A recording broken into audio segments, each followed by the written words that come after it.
Okay, Mother's Day is fast approaching, and I have two amazing moms, Hannah and Devin, and we're going to be talking about fitness, preparedness, being a protector. You're going to hear a little tiny cute voice down that's just on the other side of this table as we all keep looking down this way. You're not going to be able to see it. A beautiful, handsome little brunette, brown-eyed baby boy that's like chunky and thick. So hopefully he ends up here in a little bit, but right now he's just playing. Ladies, how are you? Doing well, thank you. Thanks for having us. You excited for Mother's Day? Excited, yeah. It's gonna be my first Mother's Day, man. Oh, congrats. So excited. Yeah, that's huge. Big deal. Yeah, I remember my wife's first, and it is a big deal. Like, it's an emotional day. It is. She like woke up and I was like, Happy Mother's Day, and she like started crying. I was like, yeah. Right. And she's not an emotional woman, is she, Carlos? No, she's a scary, like pretty stoic woman. But man, that day hit different. Yeah. 2024, like we're in some wild times right now. Record-breaking obesity in the United States. We have the highest divorce rates in the United States. We have the least amount of present mothers and fathers in the home that we've ever had. Like what we are seeing, this byproduct of not having parents present in the home is skyrocketing mental health, increase incarcerations, failures from schools, lower IQs, and we know statistically what's happening, but as present mothers that are heavily involved in your children's lives, fortunately, I get to know you in a variety of ways, both from my school at Apogee, here on the mats, doing jujitsu with your kids. So I'm proud to know you guys. You guys are amazing. So, like, how important is fitness in your lives? Do you want to start? Sure. To me, it's everything. I had a series of postpartum where I had really bad hormonal problems, and fitness saved me as far as coming back to being who I am as a mom. I get to express myself through exercise. It makes me a better person. My children get to see me get beat up all the time. Yeah.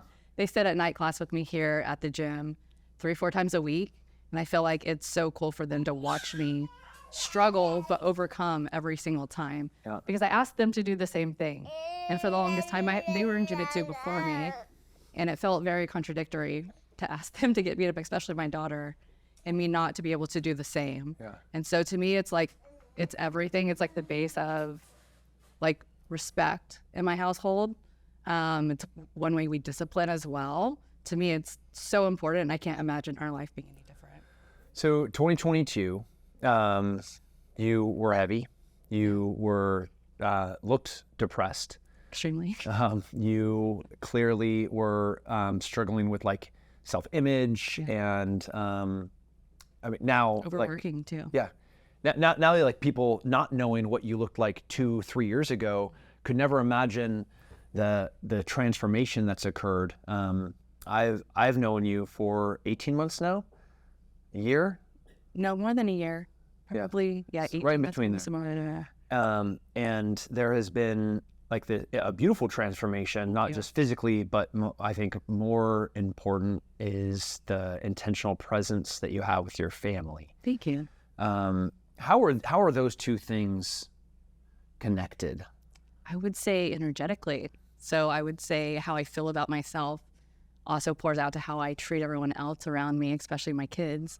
So they get such a better version of me. Before I worked a ton, I was completely burnt out, and I was giving them not the best version of myself. Burning myself out, not making the best choices with food, honestly under eating. And so learning really how to nourish my body, how to take care of my body has also helped them too, because we learned through all of this that my daughter has like a dye allergy, and her behaviors have changed so much through that. And so just me changing myself, I believe that us as parents, we're their biggest influence in their life. And dye is poison, by the way. Oh, yes. Yeah. Yes. It's not an allergy. It's a poison. For sure. Yes. Yeah. Well, there's not conspiracy. I try to treat it as an allergy, so people are like, just don't feed it to her, because it turns her into the devil. We don't want to deal with it, so we just don't. But energetically, I think like in the family, dynamic, like I get to show up so much better for them, and their nutrition has changed, my nutrition has changed, and just all around everyone's better. So I can't imagine. Recent mom, 8 months. You have a tank of a boy sitting down there. Everybody has that exact same giraffe. It's true, right? Yeah. They're killing it. Yeah, it's the best giraffe in the world. I remember like that thing getting deep throated by my son. I'm like, is he gonna die? And I'm like, no, he's fine. First time I met you was at the On It gym. You had pink, like as pink as this shirt, hair, you know, and like you had striations on every inch of your body. Very true. And as I fancy myself a freak athlete, and you walk in there and there's a presence about you that's like, dude, I'm here to smash. I don't care who you are or where you come from. And it was like amazing to be in that presence. Now as a mom, you bounced, like it seems like you had a baby, and then it's like, I have a six pack. Like, it doesn't feel like that. Okay, well, that's what it looked like. Yeah.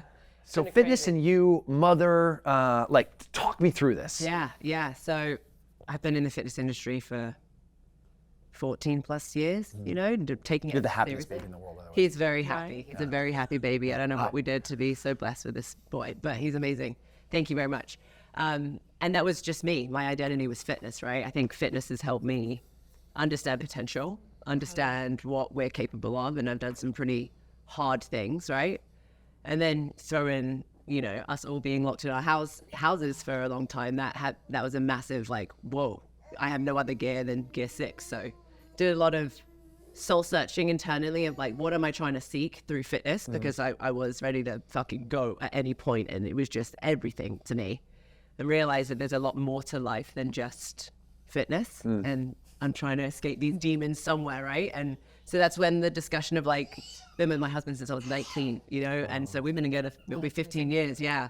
So, and now there's a baby, but like, I keep saying, when we're ready, and I was like, you know what, let's focus on starting a family. And so I decided to do that, and I was so excited, you know, the most incredible journey ever, but at the same time, like this massive identity crisis of like, all I know is movement, all I know is hard things, all I know is business, all I know is like go, and you have to surrender all of that control, right?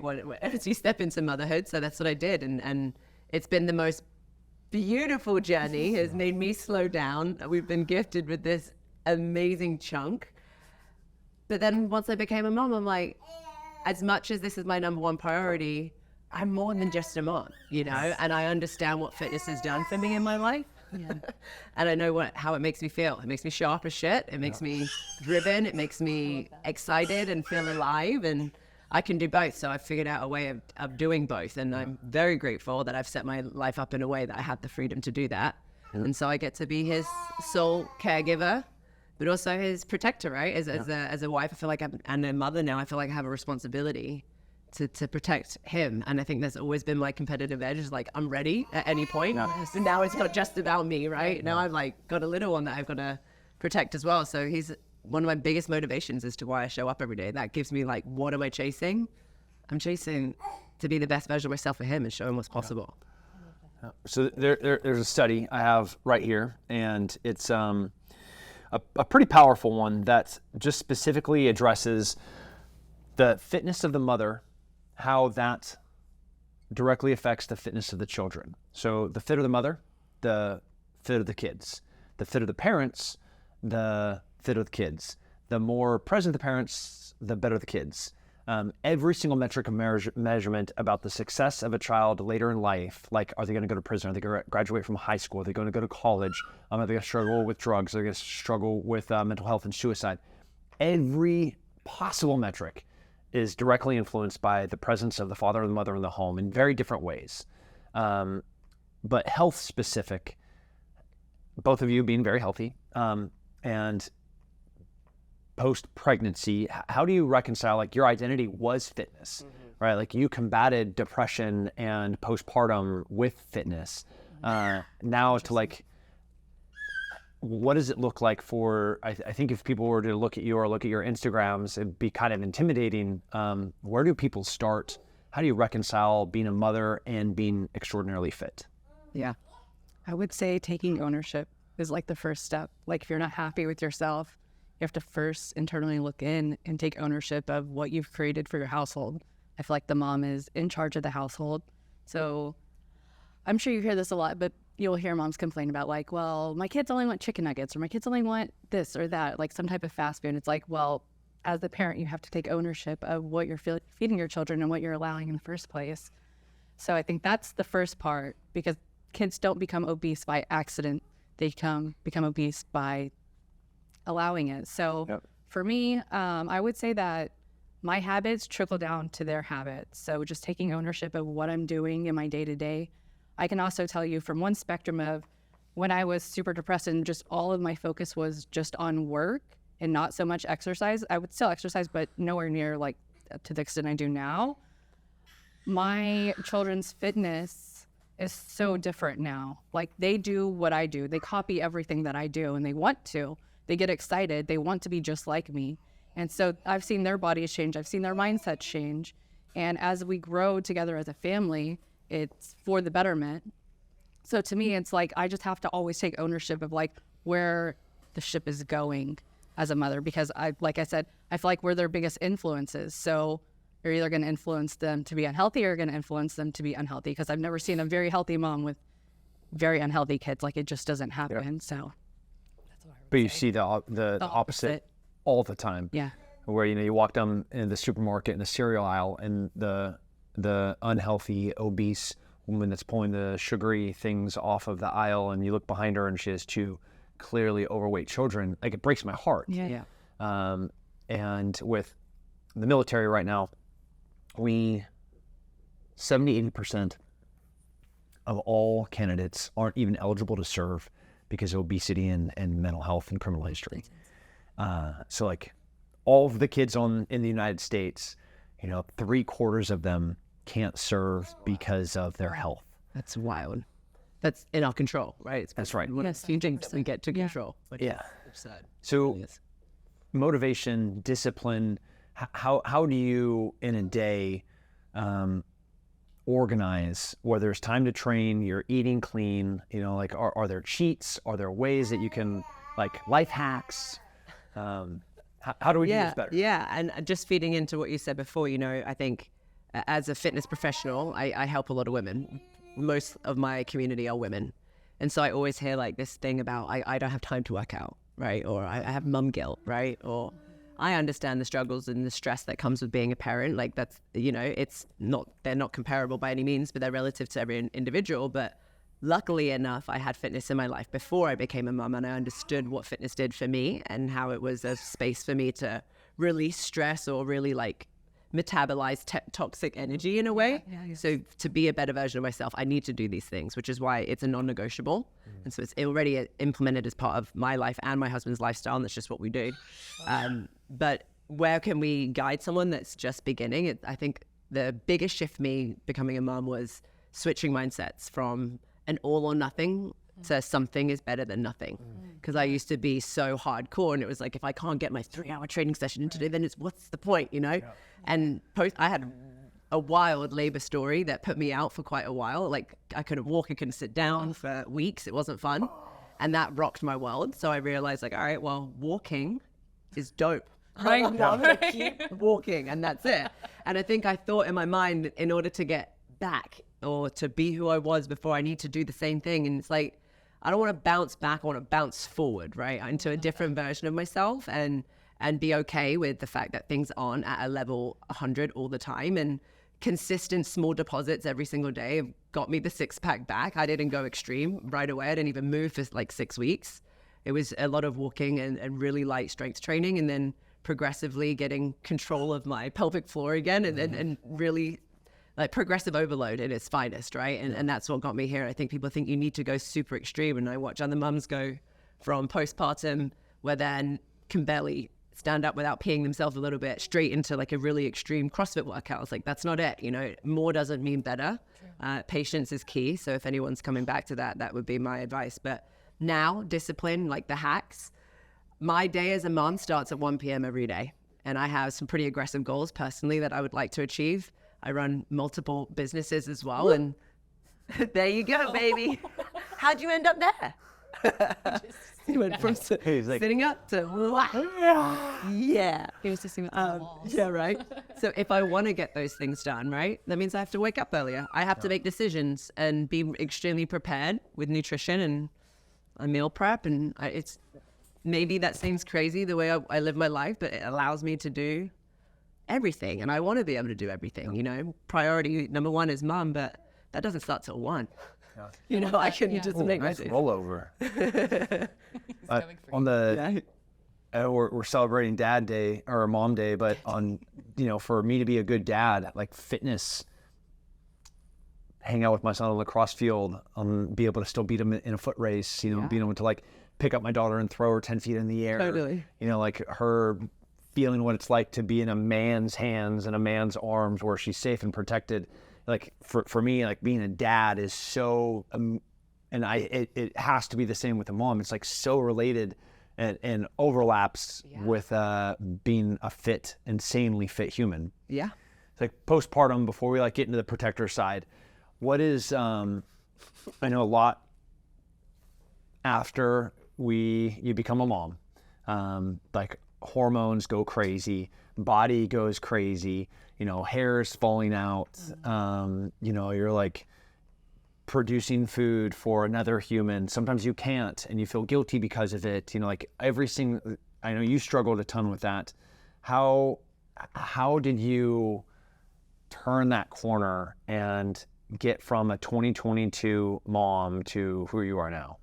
Good question. Honestly, just got tired of my own shit.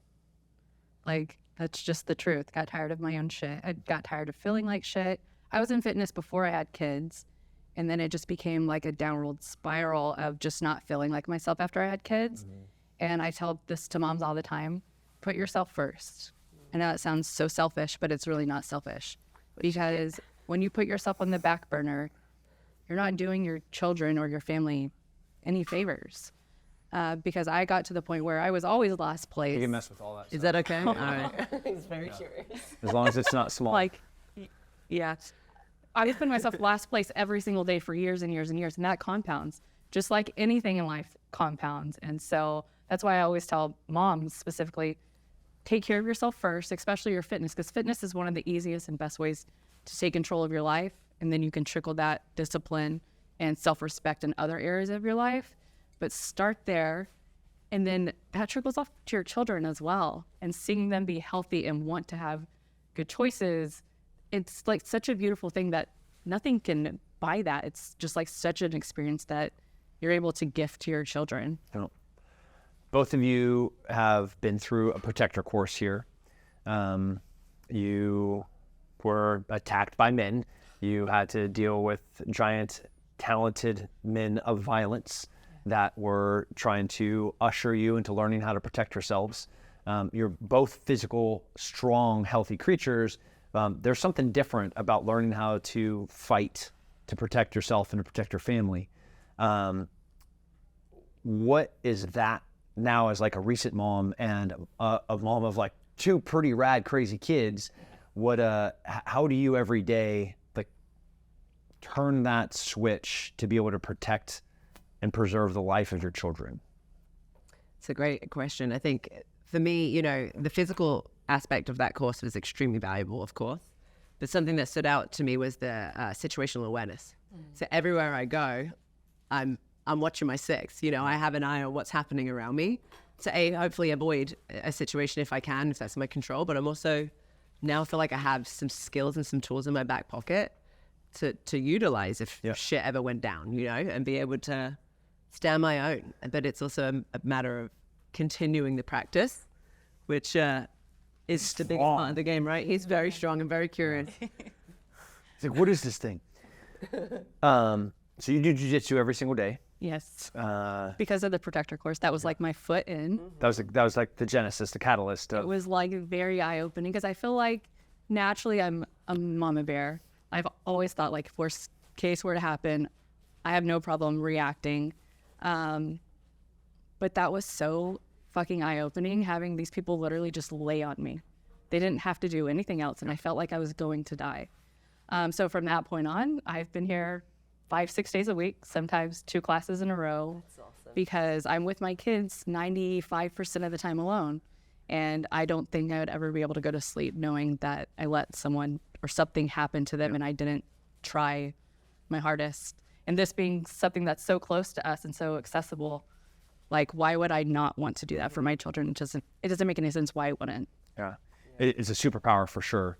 The being able to put yourself through something hard that you're in control of, that's amazing. Like that definitely gives strength and credence to everything else that you're going to do. But when you relinquish the control and the vulnerability of somebody else having to say, like a fully resistant opponent, you know, and on those mats, there's wildly talented, you know, whether it's going to be like Pat or Jacob or Taylor or Giancarlo Bodoni or Rebecca. I mean, these are like world champions. Yes. Yeah.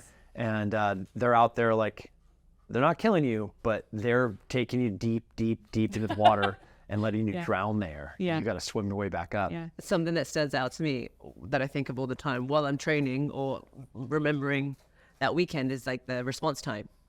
That you can't rely on anyone else, right? You're usually first on scene, so you have to train when you're in the black. Yeah. Not training your attackers. You can't say, hey, can you just take it easy? Or like, I'm just tapping out. Right. So I think working out under those conditions is like extremely eye-opening. So amazing that you get to train. So moving forward, if you're a place to start for people in fitness, like something's better than nothing. I love that.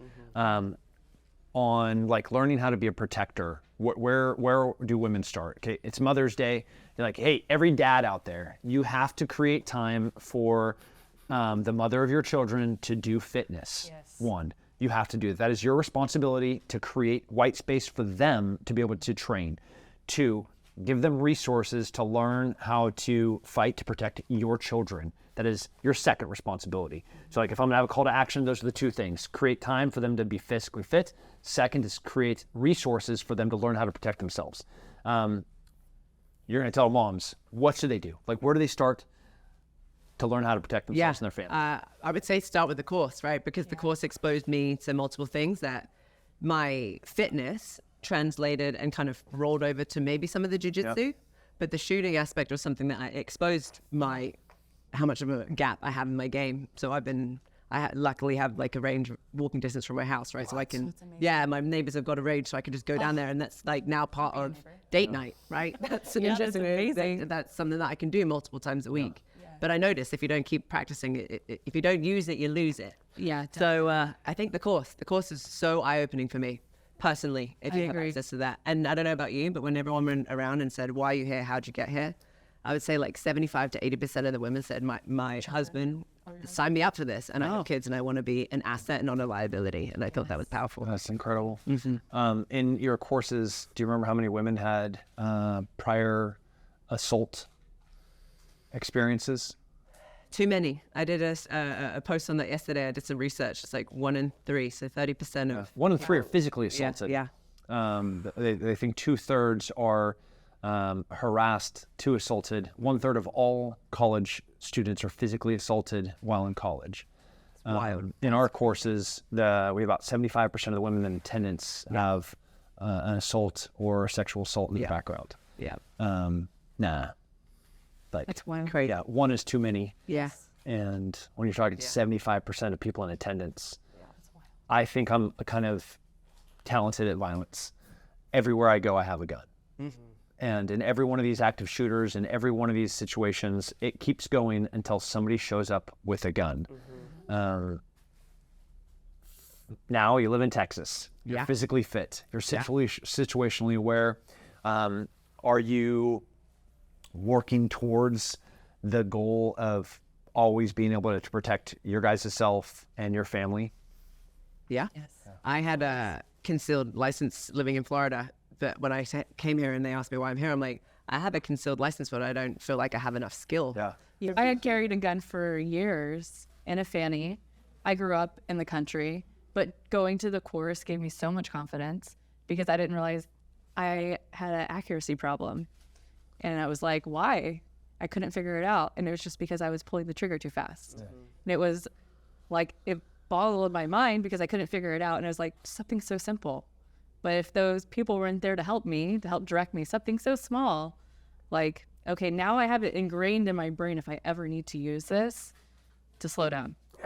I got exposed on the course. So when we were doing all these drills and you're slow and do your control pairs, you know, you've got time, nailed it. As soon as we had to do it with an increased heart rate, it's actually become an ongoing joke. Now with the girls that I did it with, they give me so much shit. I was missing like nothing. Yeah, right. And you're like, so I need to practice when I'm calm and I'm ready. Right. Like I need to practice under pressure. So that's, you know, that's the goal. Yep. Well, I know you have to go pick up some kids. I do.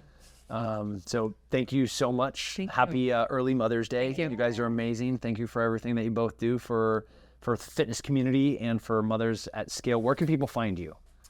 Oh man, everything of mine is on my website, hannahedenfitness.com, and my Instagram is hannaheden_fitness.